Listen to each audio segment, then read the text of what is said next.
Hello everyone, welcome to learning book. Learning book पे आप सभी का स्वागत है। लर्निंग बुक के इस वीडियो में हम 2 दिनों के करंट अफेयर को एक साथ कवर करेंगे। 23 मई का करंट अफेयर और 24 मई का करंट अफेयर। पिछले 3 दिनों से करंट अफेयर के वीडियोस को अपलोड नहीं किया जा सका था, तो अब अगले आने वाले 3 दिनों तक हम करंट अफेयर के प्रत्येक वीडियो में 2 दिनों के करंट अफेयर को एक साथ कवर करेंगे। इससे आपके ऊपर कोई एक्स्ट्रा वीडियो का बर्डन नहीं पड़ेगा और आप करंट अफेयर को बिना किसी डिस्टर्ब हुए एक ही वीडियोस में 2-2 दिन के करंट अफेयर को देखते हुए जो छूटे हुए करंट अफेयर हैं उनको कवर कर सकेंगे। आइए फिर शुरुआत करते हैं अपने पहले प्रश्न के साथ। पहला प्रश्न है, केंद्र सरकार ने उज्ज नदी पर बहुउद्देशीय परियोजना की विस्तृत परियोजना रिपोर्ट के संशोधन को मंजूरी दे दी है। उज्ज नदी किस नदी की सहायक नदी है? केंद्र सरकार उज्ज नदी पर एक बहुउद्देशीय परियोजना का निर्माण करना चाह रही है। उसी के संबंध में कुछ संशोधन भेजा गया था केंद्र सरकार को। सरकार ने उस संशोधन को मंजूरी दे दी है। इससे जो ये बहुउद्देशीय परियोजना है, इसके निर्माण का रास्ता पूरी तरीके से साफ हो गया है। यह उज्ज नदी जो है ये रावी नदी की सहायक नदी है। ये सहायक नदियाँ क्या होती है? एक मेन नदी होती है, उसके दोनों साइडों से जो नदियाँ आके मेन नदी में मिलती है उसे सहायक नदी कहते हैं। उज्ज नदी सहायक नदी है किसकी? रावी नदी की। यह परियोजना जो ये बहुउद्देशीय परियोजना उज्ज नदी पर बनेगी, ये कठुआ जिले में बनेगी, जम्मू कश्मीर के। बहुउद्देशीय परियोजना क्या होती है? जैसे एक ही परियोजना से कई सारे लाभ प्राप्त करना।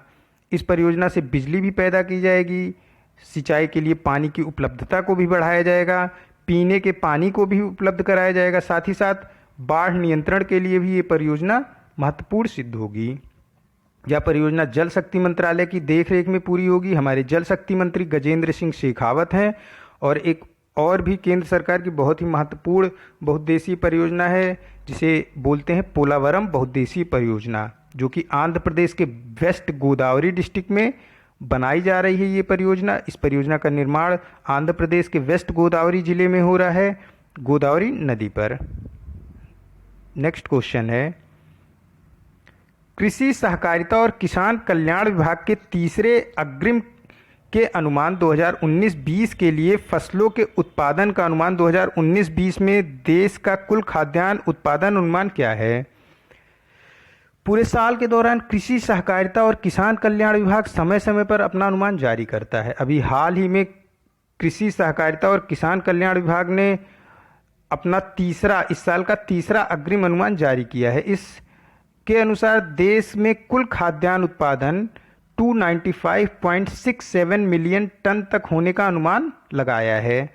और इससे पहले फरवरी में दूसरा अनुमान जारी किया था कृषि सहकारिता और किसान कल्याण विभाग ने, जिसमें उन्होंने कहा था 291.95 मिलियन टन पूरा खाद्यान्न का उत्पादन होगा देश में। इस बार जो अनुमान जारी किया, ये अनुमान पिछले अनुमान से ज़्यादा बड़ा है, यानी कि इन्होंने बताया है कि लगभग 4 मिलियन टन का ज़्यादा उत्पादन होगा देश में। इसमें इन्होंने वीट, राइस, मेज़, पल्स मीन्स दाल, ऑयल सीड जैसे सरसों, शुगर केन, कॉटन, जूट, इन सब चीज़ों के टोटल, मतलब इन सब को टोटल को लेके ये अनुमान जारी किया गया है कि कुल इतने खाद्यान्न उत्पादित होंगे। अलग अलग खाद्यान्नों को ऐड करके ये जारी किया गया है। कृषि सहकारिता और किसान कल्याण विभाग कृषि और किसान कल्याण मंत्रालय के अधीन कार्य करता है। हमारे कृषि और किसान कल्याण के मंत्री जो हैं ये हैं नरेंद्र सिंह तोमर। इनकी कॉन्स्टिट्यूएंसी मुरैना मध्य प्रदेश है। नेक्स्ट क्वेश्चन है, इलेक्ट्रॉनिक्स कृषि व्यापार पोर्टल ई नैम प्लेटफॉर्म के साथ एकीकृत होने वाले मंडियों की कुल संख्या क्या है? अभी हाल ही में कुल नई 38 मंडियाँ ई नैम यानी कि इलेक्ट्रॉनिक नेशनल एग्रीकल्चर मार्केट से जुड़ी हैं। 38 नई मंडियां जुड़ी हैं, तो इसको लेके अब कुल 1000 मंडियां हो गई हैं जो पूरे देश में नेशनल एग्रीकल्चर मार्केट से जुड़ गई हैं। इसमें से 19 मंडियां मध्य प्रदेश से, 10 मंडियां तेलंगाना से। जो 38 नई मंडियां जुड़ी हैं उनका मैं बता रहा हूं कि 19 मंडियां एमपी की हैं, 10 तेलंगाना से हैं, महाराष्ट्र से 4, गुजरात, हरियाणा, पंजाब, केरला और जम्मू कश्मीर से एक मंडियां जो है आपका नेशनल एग्रीकल्चर मार्केट में ऐड हुई हैं। इसका उद्देश्य क्या है कि किसानों को पूरे देश के मंडियों में चल रहे दाम के बारे में पता चल सके कि उनका कृषि उत्पाद पूरे देश के किस मंडी में कितने में खरीदा जा रहा है। इससे किसान अपनी सुविधा के अनुसार उसे अन्य मंडियों में भी जाके बेच सकेंगे। देश में के कुल 18 राज्यों की किसान मंडियां ई नैम में शामिल हो चुकी हैं। अभी कुछ दिन पहले ही किसान रथ मोबाइल ऐप को भी लॉन्च किया गया था, जिसमें 5 लाख ट्रक और 20,000 ट्रैक्टर हैं जो कि किसानों को उनके उत्पाद को मंडियों तक पहुंचाने में उनकी मदद करेंगे। हमारे कृषि मंत्री हैं, हमारे केंद्रीय कृषि मंत्री नरेंद्र सिंह तोमर हैं। इनकी कॉन्स्टिट्यूएंसी मुरैना मध्य प्रदेश है। नेक्स्ट क्वेश्चन है, भारत सरकार ने फाइनेंशियल ईयर 2022 तक के लिए कितना नवीनीकरण ऊर्जा का लक्ष्य निर्धारित किया है? ये लक्ष्य निर्धारित किया है भारत सरकार ने 175 गीगावाट का। नवीनीकरण ऊर्जा मतलब कि वो ऊर्जा जो हम उत्पादित करें, वो बिजली जो हम उत्पादित करें सनलाइट और हवा से, ये हमें काफ़ी हद तक कम पैसे में उत्पादित हो जाएगी। क्योंकि जैसे जो बिजली हम उत्पादित करते हैं कोयले से, कोयले को धरती के नीचे से निकालने में पैसे लगते हैं, मजदूर लगेंगे, मशीनें लगेंगी, तो वो बिजली महंगी पड़ती है। साथ ही साथ जब कोयला जलता है तो उससे प्रदूषण भी होता है। लेकिन अगर हम हवा और सौर ऊर्जा यानी कि सूर्य प्रकाश से बिजली उत्पादित करें तो ये प्रदूषण रहित भी रहेगा। इसी दिशा में भारत सरकार बहुत सारे कार्य कर रहे हैं, किया जा रहा है भारत सरकार द्वारा। और इसी में उसने एक लक्ष्य निर्धारित किया है कि 2022 तक भारत 175 गीगावाट की नवीनीकरण ऊर्जा स्थापना का लक्ष्य निर्धारित किया गया है। अभी भदला सौर उद्यान जो कि राजस्थान में है, दुनिया का सबसे बड़ा सौर उत्पादन का केंद्र है, जिसमें 2245 मेगावाट की बिजली उत्पादित की जा रही है। कर्नाटका का पावगाड़ा सौर उद्यान में 1400 मेगावाट की बिजली भारत सरकार द्वारा उत्पादित की जा रही है। आंध्र प्रदेश के अनंतापुरम सौर उद्यान जो है ये पूर्णतः घरेलू उपकरण युक्त सौर उद्यान है। और अगर ये क्वेश्चन है कि सबसे बड़ा सौर उद्यान कौन सा है भारत में, तो भदला सौर उद्यान राजस्थान का है। लेकिन अगर ये क्वेश्चन आता है कि वह कौन सा सबसे बड़ा सौर उद्यान है भारत का जो पूर्णतः घरेलू उपकरण से युक्त है, तो आंसर क्या हो जाता है, आंध्र प्रदेश का अनंतापुरम सौर उद्यान। इस सौर उद्यान में बिजली उत्पादित करने के लिए जो भी उपकरण लगाए गए हैं वो पूरी तरीके से घरेलू उपकरण हैं, उनमें कोई भी चीज़ें बाहर से मंगा के नहीं लगाई गई हैं। जबकि आपके भदला सौर उद्यान में और कर्नाटका का पावगाड़ा सौर उद्यान में जो भी उपकरण लगाए गए हैं सौर ऊर्जा से बिजली उत्पादित करने के लिए वो इम्पोर्टेड हैं, यानी कि बाहर से मंगा के वो उपकरण लगाए गए हैं। अक्षय ऊर्जा के क्षेत्र में भारत में जो प्रथम स्थान है वो कर्नाटका का है। अभी कुछ दिनों पहले मैं क्वेश्चन कराया था कि भारत ने ऊर्जा दक्षता में 20% की कमी की है। ये क्या होता है, यानी कि भारत अपनी एक जीडीपी को बढ़ाने के लिए जो पहले अगर 100 रुपये खर्च करता था, तो अभी भारत अपनी एक यूनिट जीडीपी को बढ़ाने के लिए 80 रुपये ही खर्च कर रहा है। यानी कि हम मोर इफ़िशियंट तरीके से अपनी जीडीपी को बढ़ा रहे हैं, क्योंकि हम कम पैसे में बिजली का उत्पादन कर रहे हैं। तो 2022 तक का जो लक्ष्य है वो 175 गीगावाट का है नवीनीकरण ऊर्जा स्थापना के लिए भारत सरकार का। नेक्स्ट क्वेश्चन है, केंद्र सरकार ने कृषि इंफ्रास्ट्रक्चर प्रोजेक्ट को फार्म गेट और एग्रीगेशन पॉइंट्स पर फंड देने के लिए आवंटित किया है। फंड को नाबार्ड द्वारा वित्त पोषित और प्रबंधित किया जाना है। ये कितना फंड केंद्र सरकार ने कृषि इंफ्रास्ट्रक्चर और प्रोजेक्ट के लिए किया है? ये है 1 लाख करोड़ का फंड। आत्मनिर्भर भारत अभियान के पार्ट 3 में इसकी घोषणा की गई। कोविड-19 के तहत जो राहत पैकेज की घोषणा करते हुए प्रधानमंत्री नरेंद्र मोदी ने आत्मनिर्भर भारत अभियान की घोषणा की थी, जिसमें कुल 20 लाख करोड़ के आर्थिक पैकेज को दिया गया था, जो कि भारत की पूरी जीडीपी का 10% था। 20 लाख करोड़ का यूज किस सेक्टर में कितना होगा और कैसे होना है, इसकी घोषणा हमारी वित्त मंत्री निर्मला सीतारमण द्वारा कई चरणों में किया जा रहा है। मतलब अलग अलग चरणों में वो 20 लाख को किस तरीके से इस्तेमाल करना है इसकी घोषणा कर रही हैं। इसी के अंतर्गत 1 लाख करोड़ को कृषि इंफ्रास्ट्रक्चर के लिए दिया गया है, जिसमें से 1 लाख करोड़ में से 10,000 करोड़ रुपए दिया गया है माइक्रो फूड इंटरप्राइजेस को, 20,000 करोड़ रुपए दिया गया है आपके फिशरीज को, 13,343 crore national animal disease control programme के लिए दिया गया है, 15,000 करोड़ रुपए दिया गया है एनिमल हस्बेंड्री डिपार्टमेंट को 14,000 करोड़ रुपए हर्बल कल्टीवेशन के लिए दिया गया है, 500 करोड़ रुपए मधुमक्खी पालन के लिए दिया गया है और 500 करोड़ रुपए ऑपरेशन ग्रीन के लिए दिया गया है। और इस पैसे का इस्तेमाल केंद्र सरकार ये भी करेगी कि जो लोग डेयरी लोन लेते हैं, फिशरीज लोन लेते हैं, उनको 2% का रिबेट केंद्र सरकार की तरफ से दिया जाएगा। यानी कि अगर बैंक आपसे डेयरी लोन के नाम पे 6% ले रहा है तो आपको 4% ही देना पड़ेगा। 2% बैंक को आपके स्थान पर केंद्र सरकार द्वारा दिया जाएगा लोन का इंटरेस्ट। तो 1,00,000 करोड़ किसके लिए फंड को आवंटित किया गया है? कृषि इंफ्रास्ट्रक्चर प्रोजेक्ट के लिए। नेक्स्ट क्वेश्चन है, केंद्र सरकार ने किस योजना के तहत समुद्री और अंतर्देशीय मत्स्य पालन विकास के लिए 20,000 करोड़ रुपए आवंटित किया है? अभी देखिए, पीछे मैं जब आपको ये करा रहा था तो उसके डिस्क्रिप्शन में मैंने बताया कि 10,000 करोड़ रुपए माइक्रो फूड इंटरप्राइजेस के लिए, 20,000 करोड़ रुपए फिशरीज के लिए, 15,000 करोड़ रुपए एनिमल हस्बेंड्री के लिए, 13,343 करोड़ नेशनल एनिमल डेयरी के लिए, 14,000 करोड़ रुपए हर्बल कल्टीवेशन के लिए, 500 करोड़ रुपए मधुमक्खी पालन के लिए, 500 करोड़ रुपए ऑपरेशन ग्रीन के लिए केंद्र सरकार ने निर्धारित किया है। तो 20,000 करोड़ रुपए किसके लिए? मत्स्य संपदा योजना के लिए निर्धारित किया गया है। ऑप्शन डी करेक्ट होगा। नेक्स्ट क्वेश्चन है, केंद्र सरकार ने किस राज्य के साथ 413.8 मिलियन डॉलर की सिंचाई और बाढ़ प्रबंधन परियोजना के लिए विश्व बैंक और एशिया इंफ्रास्ट्रक्चर इन्वेस्टमेंट बैंक के साथ 145 मिलियन डॉलर के 2 ऋण समझौते किए हैं?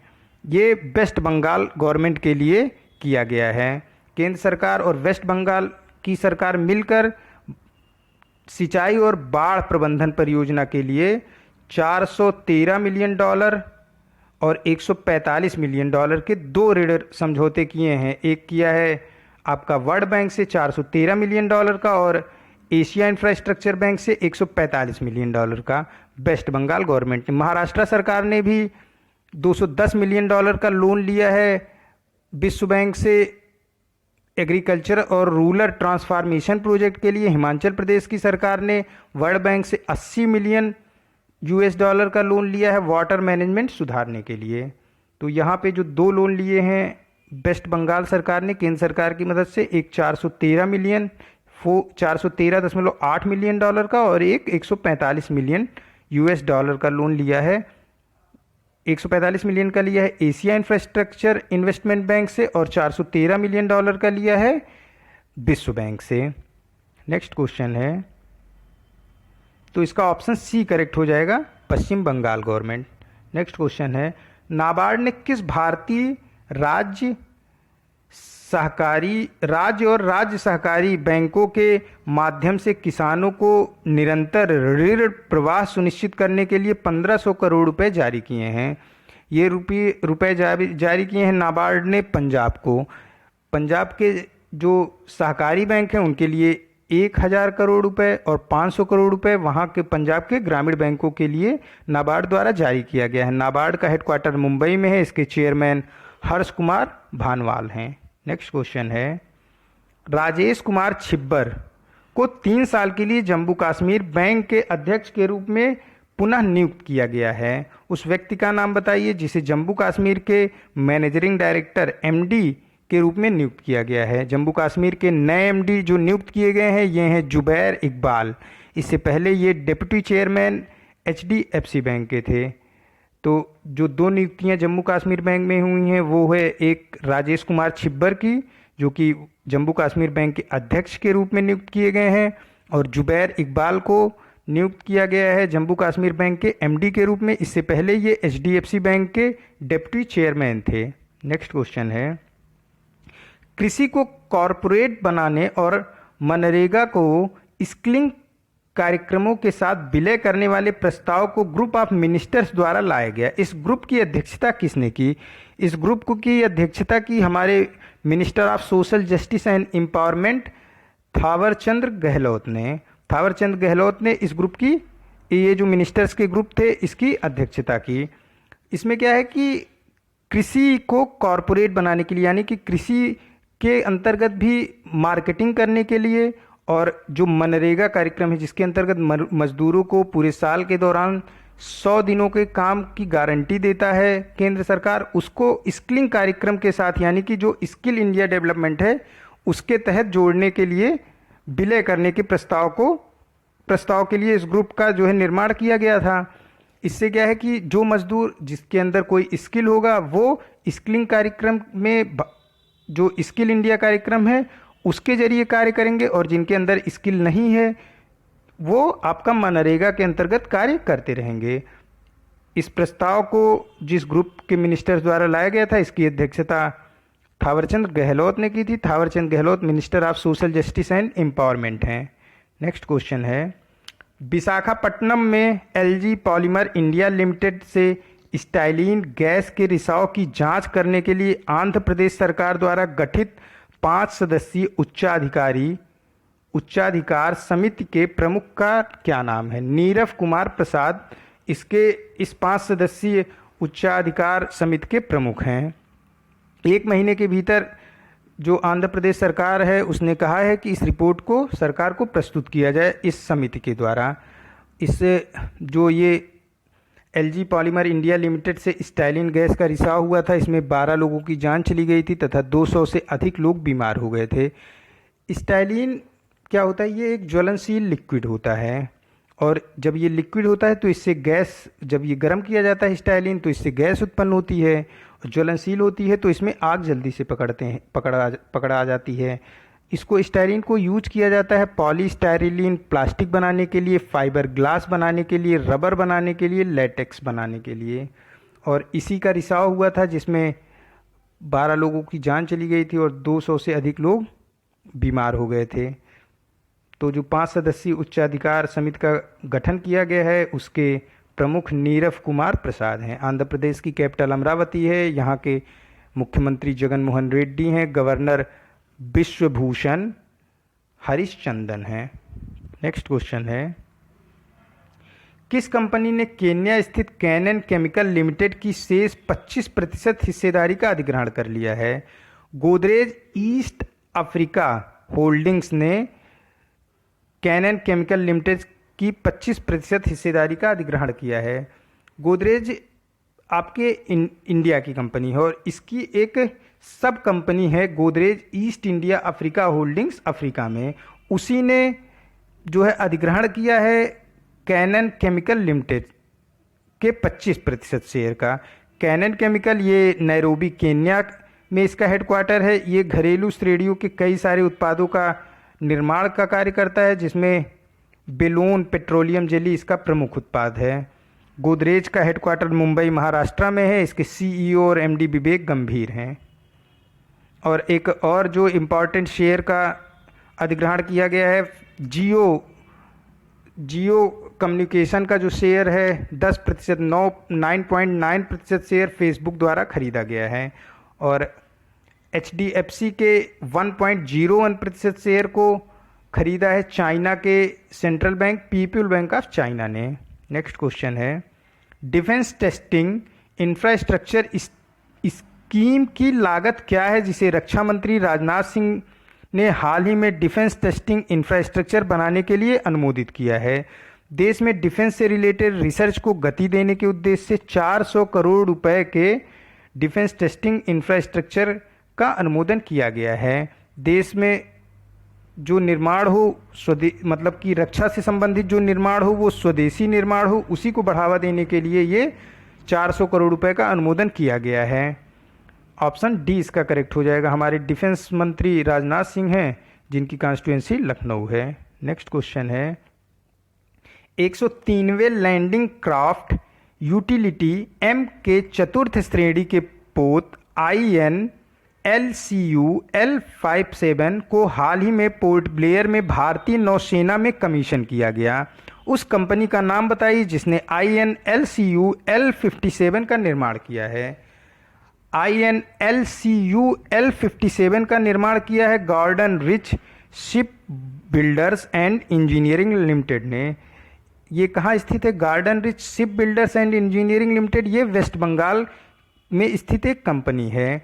जो ये आपका INLCU L57 है ये 90% स्वदेशी है। इसमें जो भी सामान लगे हैं 90% तक हमारे देश के खुद के सामान लगे हुए हैं। और ये क्या होता है कमीशन किया जाना, मतलब क्या भारतीय नौसेना को कमीशन किया गया, यानी कि ये नई लैंडिंग क्राफ्ट को उनको सौंपा गया है कार्य करने के लिए। तो एक वर्ड यूज करती है नेवी, कमीशन किया जाना, यानी अगर नेवी कोई चीज़ प्राप्त करती है अपने इस्तेमाल के लिए तो उसके लिए जो वर्ड यूज होता है उसे कमीशन किया जाना कहा जाता है। तो वही है कि भारतीय नौसेना को कमीशन किया गया। तो इसमें आप नाम भी याद रखेंगे कि जो लैंडिंग क्राफ्ट यूटिलिटी MK चतुर्थ श्रेणी का पोत है उसका क्या नाम है, INL CUL 57। और ये कहाँ पे कमीशन किया गया इंडियन नेवी को, ये पोर्ट ब्लेयर में कमीशन किया गया इंडियन नेवी को। इंडियन नेवी का जो थीम है, जो इनका एक वाक्य है वो क्या है, जल के स्वामी हमारे लिए शुभ हो। ये हमारी इंडियन नेवी का वाक्य है और एडमिरल हैं इंडियन नेवी के करमवीर सिंह। नेक्स्ट क्वेश्चन है, इंडियन नेवी के चीफ हैं admiral Karambir Singh. Next question है, CSIR ने महामारी विज्ञान को समझने के लिए इंटेल इंडिया और किस IIT के साथ मिलकर एक तेज लागत और कुशल कोविड-19 नैदानिक समाधान को विकसित किया है। कोविड-19 के नैदानिक समाधान को विकसित किया है CSIR, इंटेल और IIT हैदराबाद ने मिलकर। IIT हैदराबाद, CSIR और इंटेल इंडिया तीनों ने मिलकर महामारी विज्ञान को समझने के लिए कोविड-19 से लड़ने के लिए कुशल नैदानिक समाधान को विकसित किया है। IIT हैदराबाद ने ही पिछले साल आर्टिफिशियल इंटेलिजेंसी पर कोर्स शुरू करने वाला देश का पहला IIT बना था। IIT हैदराबाद ने अभी कोविड-19 से लड़ने के लिए लो कॉस्ट वेंटिलेटर को भी डेवलप किया है जीवन लाइट के नाम से।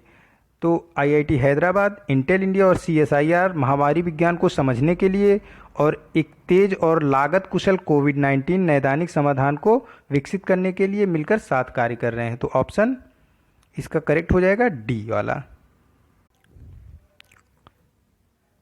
नेक्स्ट क्वेश्चन है, किस संस्था के वैज्ञानिकों ने मधुमेह रोगियों के लिए इंसुलिन लेने को आसान बनाने के लिए बायो कॉम्पिटिटिव एडिटिव्स और एक इंजेक्शन SF हाइड्रोजेल का उपयोग करके तैयार किए गए सिल्क फाइब्रोइन को विकसित किया है। मधुमेह रोगियों के लिए सिल्क फाइब्रोइन को विकसित किया है Jawaharlal Nehru centre for advance scientific research ने। जो डायबिटीज़ के पेशेंट होते हैं इनको पर डे अपने ब्लड में इंसुलिन का इंजेक्शन लगाना होता है। क्यों? क्योंकि अगर ये इंसुलिन का इंजेक्शन नहीं लगाते हैं तो इनके ब्लड में शुगर लेवल हाई हो जाता है, जिससे कई तरीके की अन्य बीमारियां होती हैं। इसलिए इन्हें पर डे अपने ब्लड में इंसुलिन लगाना पड़ता है। उस पर डे इंसुलिन ना लगाना पड़े, इसी के लिए Jawaharlal Nehru centre for advance scientific research ने एक सिल्क फाइब्रोइन को विकसित किया, जिस पर कि एक हाइड्रोजेल की मदद से इंसुलिन का लेप लगा होता है। और ये सिल्क फाइब्रोइन बायो कॉम्पिटिटिव होता है, यानी कि ये शरीर को कोई नुकसान भी नहीं पहुंचाता। और इसी सिल्क फाइब्रोइन पे हाइड्रोजेल की मदद से इंसुलिन का लेप लगा होता है और इसे बॉडी के अंदर इंजेक्ट कर दिया जाता है। अब जो इंसुलिन है वो हमारे बॉडी में रिस के धीरे धीरे जाता है, यानी कि एक बार जब सिल्क फाइब्रोइन बॉडी के अंदर इंजेक्ट कर दिया जाता है तो ये 3 से 4 दिनों तक इंसुलिन का कार्य करता है और 3 से 4 दिन बाद फिर पुनः हमें सिल्क फाइब्रोइन को इंजेक्ट करना पड़ता है। तो पर डे इंजेक्शन ना लगाना पड़े, हर चौथे दिन इंजेक्शन लगाना पड़े, उसके लिए ही bio competitive additives SF hydrogel का उपयोग करके इंसुलिन को सिल्क फाइब्रोइन पर लेपित करके पेशेंट को लगाया जाता है। इसे विकसित किया है Jawaharlal Nehru centre for advance scientific research ने। नेक्स्ट क्वेश्चन है, CSIFR के किस संस्था के शोधकर्ताओं ने हल्के कार्बन फोम विकसित किए हैं जो लेड बैटरी को बदल सकते हैं। लेड बैटरी को जो बदल सकते हैं हल्के कार्बन फोम, इसे विकसित किया है उन्नत सामग्री और प्रक्रिया अनुसंधान संस्थान ने, जो कि भोपाल मध्य प्रदेश में है। उन्नत सामग्री और प्रक्रिया अनुसंधान संस्थान ये कार्य करता है CSIR के अंतर्गत, CSIR के अधीन कार्य करता है और इसी ने विकसित किया है हल्के कार्बन फोम को। बैटरी में जो लेड होती है ये पर्यावरण के लिए काफ़ी हानिकारक मानी जाती है और ये टॉक्सिक होती है तथा महंगी होती है। इनकी शक्ति भी कार्बन फोम के कंपेयर में कम होती है, इसीलिए जो है CSIR की संस्था उन्नत सामग्री और प्रक्रिया अनुसंधान संस्थान जो कि भोपाल मध्य प्रदेश में है, उसने हल्के कार्बन फोम को विकसित किया है जो कि लेड बैटरी का स्थान ले सकता है। और जो कार्बन फोम है ये पूरी तरीके से नॉन टॉक्सिक है, पर्यावरण को कोई नुकसान नहीं पहुंचाता। कार्बन फोम आपके लेड बैटरी के कंपेयर में काफ़ी कम दामों में उपलब्ध होगा। साथ ही साथ इसकी जो पावर है कार्बन फोम की, ये लेड बैटरी के कंपेयर में अधिक होगी और कार्बन फोम का रॉ मटेरियल हमें लेड के कंपेयर में आसानी से उपलब्ध भी होगा। नेक्स्ट क्वेश्चन है, हैदराबाद विश्वविद्यालय और CSIR centre for cellular and molecular biology ने कोविड-19 महामारी के लिए तत्काल उपचार के लिए एंटीबॉडी आधारित इम्यूनोथेरेपी विकसित करने के लिए किस कंपनी के साथ साझेदारी की है? हैदराबाद विश्वविद्यालय, CSIR का centre for cellular and molecular biology और Vins bio product limited, option C. Vins bio तीनों संस्थान, Vins bio product limited, CSIR का centre for cellular and molecular biology और हैदराबाद विश्वविद्यालय, तीनों मिलकर कोविड-19 महामारी के लिए तत्काल उपचार के लिए एंटीबॉडी आधारित इम्यूनोथेरेपी विकसित करने के लिए तीनों ने आपस में साझेदारी की है। विंस बायो प्रोडक्ट स्थित है हैदराबाद तेलंगाना में और CSIR का centre for cellular and molecular biology ये भी स्थित है आपके हैदराबाद तेलंगाना में। CSIR का हेडक्वार्टर आपका न्यू दिल्ली में है। तो विंस बायो प्रोडक्ट ने समझौता किया है centre for cellular and microbiology और हैदराबाद विश्वविद्यालय के साथ कोविड-19 महामारी के लिए तत्काल उपचार के लिए एंटीबॉडी आधारित इम्यूनोथेरेपी को विकसित करने के लिए। नेक्स्ट